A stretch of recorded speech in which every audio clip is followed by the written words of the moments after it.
বাহ, কি সুন্দর একটি পানের দোকান। চলুন সামনের দিকে যাই। আসসালামু আলাইকুম। এই যে আপনারা দোকানটা দেখতে পাচ্ছেন, পাহাড়ি রঙে সাজানো সজ্জিত লাইট ব্যবহার করে একটি পানের দোকান।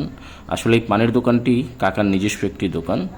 তো কাকা বরগুনা, পটুয়াখালী বা এই কুয়াকাটা অঞ্চলের কেউ নন, তিনি আশেপাশের অঞ্চল থেকে ঈদ মৌসুমে বিজনেস করতে আসছে।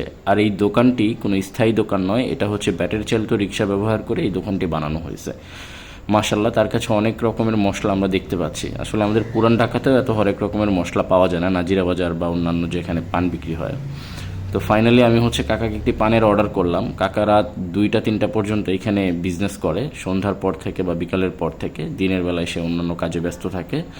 তো আমি কাকাকে একটি স্পেশাল পান দেওয়ার কথা বললাম। এই ফাঁকে কাকার দোকানের নামটা আমি আপনাদেরকে দেখাই, হাসি খুশি পানের দোকান, এবং এইখানে পানের দামের মূল্য তালিকাটা দেয়া আছে। তো কাকা আমার জন্য পান বানাচ্ছে। তো আপনারা আসলে এই মৌসুমে বা পরবর্তীতে পেতেও পারেন কাকাকে। তো যারা যারা আমার ভিডিও দেখবেন, লাইক কমেন্ট শেয়ার করবেন এবং কাকাকে ভাইরাল করে দিবেন, এটা হচ্ছে আপনাদের দায়িত্ব। তো আমার পানটা ফাইনালি হয়ে গেল। ওমা, শেষে দেখি কাকা কাগজ থেকে কী যেন একটা নিয়ে পানের সাথে লাগিয়ে দিয়ে আমাকে হ্যান্ড ওভার করলো। Thank you.